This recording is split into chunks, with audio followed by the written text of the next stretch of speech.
페르드낭트 소시르를 통한 기호하기 2의 발표 시작하겠습니다. 우선 생애와 특이사항을 가볍게 말씀드리고 소시르의 언어학적인 특징, 그리고 이를 기반해서 기호학에 대한 해석을 진행하도록 하겠습니다. 소시르는 스위스 언어학자로서 구조주의 언어학을 토대로 기호학에까지 영향을 끼친 인물입니다. 특이사항만 가볍게 말씀드리자면 언어학에 엄청난 재능이 있었고 자신의 신념이 확고해서 뒤에도 나오지만 학계와 충돌도 잦았습니다.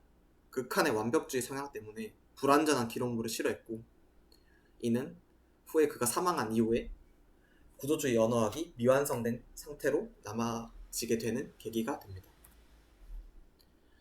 소시르의 언어학은 기존 언어학의 부정에서 시작합니다. 기존 언어학은 역사 언어학이라고 불리는데 개별적인 언어 사실들을 시간이나 공간적인 변화를 연구의 대상으로 삼은 겁니다.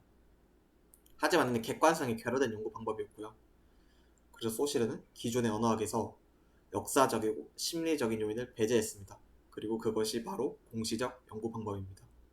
이제 다음에 살펴볼 랑그 파롤, 공시와 통시, 기표와 기의, 계열체와 통합체는 이것을 계기로 출발을 할 수 있습니다.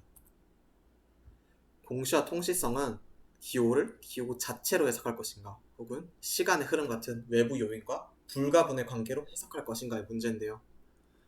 소시르는 모든 기호 체계는 닫힌 체계라고 상정했고요.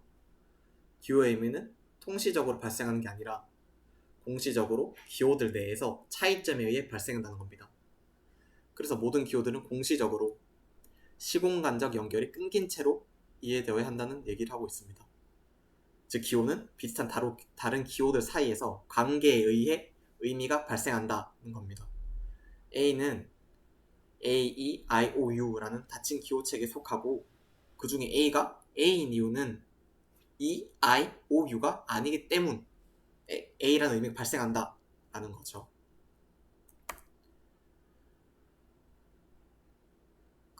이 공시적 연구를 통해서 소시르는 언어를 랑그랑 파롤로 구분합니다. 그중 주목할 것은 랑그인데요. 사실상 랑그는 기호 체계 그 자체라고 봐도 무방한데요. 랑그는 소시르에게 연구될 수 있는 유일한 언어학이었고 그 이유는 외부 요인과 단절된 객관화된 체계였기 때문입니다. 랑그는 기호 체계로 이루어져 있고 그 기호들을 구성하는 것은 기표와 기의입니다. 여기서 주의해야 될 점은 특정한 기표와 특정한 기의의 결합은 아무 필연성이 없다는 겁니다. 만약에 필연성이 있다면 예를 들어 우리가 지금 보이는 이 파란색의 거대한 물의 영역은 우리나라에서도 바다라고 부르고 일본에서도 바다라고 부르고 중국에서도 바다라고 불러야 되는데 모두 다르게 발화하는 것처럼 자의적으로 결합된다는 것을 확인할 수 있습니다. 그리고 계열체와 통합체인데요. 계열체는 기호체계 한 벌을 의미하고요. 특정한 공통성을 지닌 기호들을 모은 닫힌 체계입니다. 각 계열체들의 의미는 계열체를 이루는 기호들 간의 차이에 의해 발생하고요. 반면 통합체는 그 계열체를 배열한 거고요. 의미는 배열의 순서에 의해 발생합니다.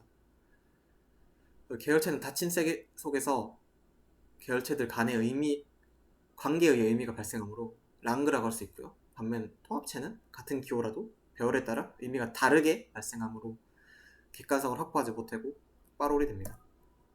하지만 소시르의 언어학은 후대에 많은 비판을 받고 현재는 하나의 이론에 불과함을 주류가 아닙니다. 주된 비판점은 언어 활동의 주체가 배제되었다라는 점입니다. 하지만 그가 제시한 언어의 분류와 개념은 탁월함을 인정받았고 현대 기호학의 기틀을 닦았다는 평을 받고 있습니다. 저희는 소시르의 이론에 따라 기호들을 분석해보고자 했습니다. 앞에 말했듯이 기호를 분석하기 위해서 닫힌 체계를 상정해야 되고요. 왜냐하면 기호 외적인 곳에서 발생한 의미는 기호를 객관적으로 볼 수 없기 때문입니다. 그리고 객관적이지 않은 것은 학문이 될 수 없고요. 그래서 닫힌 체계는 기호 자체를 학문으로 생각했던 소시르에게 당연한 것입니다. 소시르가 생각하는 기호는 다른 기호들 간의 관계에 의해 의미가 발생하고 그 이유는 기호 외적인 모든 것을 배제해야만 기호가 가진 객관적인 의미를 알 수 있기 때문이죠. 예시를 보면서 소시르의 방법에 따라 객관적인 의미를 알아보도록 하겠습니다. 로고 부분인데요. 로고라는 닫힌 체계는 주로 도형, 이미지, 단어 같은 간략한 기호들의 조합으로 구성되어 있습니다. 이 특징이 형식적인 공통점을 지니게 하고 로고라는 닫힌 체계를 만들어냅니다.